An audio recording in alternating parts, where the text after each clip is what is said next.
Para comprender de forma integral lo que son las mutaciones cromosómicas numéricas, es necesario repasar algunos conceptos elementales. En todo ser vivo de reproducción sexual van a existir en algún momento de la vida dos tipos de células, lo que llamamos las células somáticas, que son las que conforman prácticamente todo el cuerpo de cada uno de estos organismos. Y estas células somáticas es lo que vamos a denominar 2N, las vamos a denotar como 2N.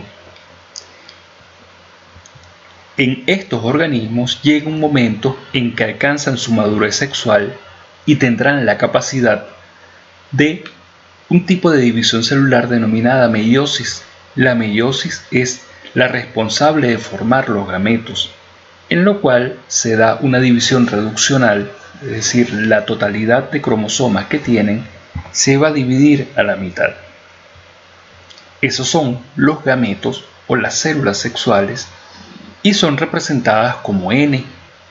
Véase que para una especie en particular, en este ejemplo, una especie que tiene 8 cromosomas, en los cuales tiene 4 formas cromosómicas, vamos a tener este número de 8, mientras que después de la meiosis vamos a tener el número de 4, es decir, de cada uno de los representantes de cada forma, solamente uno va a formar parte de lo que llamamos los gametos.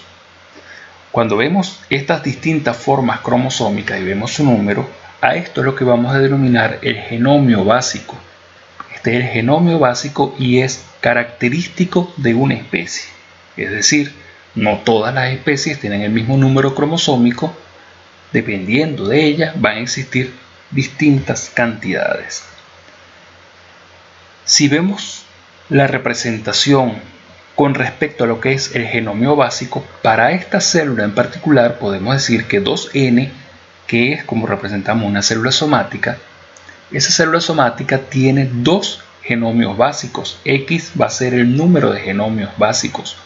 Por lo tanto, este coeficiente 2 me está diciendo que hay dos genomios básicos, es decir, de cada forma cromosómica tenemos 2 ejemplares. Y si contamos la cantidad completa de cromosomas, eso es igual a 8. Cuando tiene 2 genomios básicos, es lo que llamamos un organismo diploide. Y esto es lo característico en una especie de reproducción sexual, que sean diploides, donde de cada forma cromosómica uno la aportó el gameto paterno y otro la aportó el gameto materno. Cuando en esta célula se da el proceso de la meiosis, una división reduccional, todo esto lo vamos a dividir entre dos. Las células sexuales o gametos va a tener solamente un genomio básico y al tener solo un genomio básico tendrá la mitad de los cromosomas de lo que tienen sus células somáticas. Esto es necesario entenderlo para entrar en lo que son mutaciones cromosómicas numéricas. Si vamos a algunos ejemplos en especies, por ejemplo en los seres humanos, una célula somática tendrá 2 genomios básicos y tendrá un total de 46 cromosomas.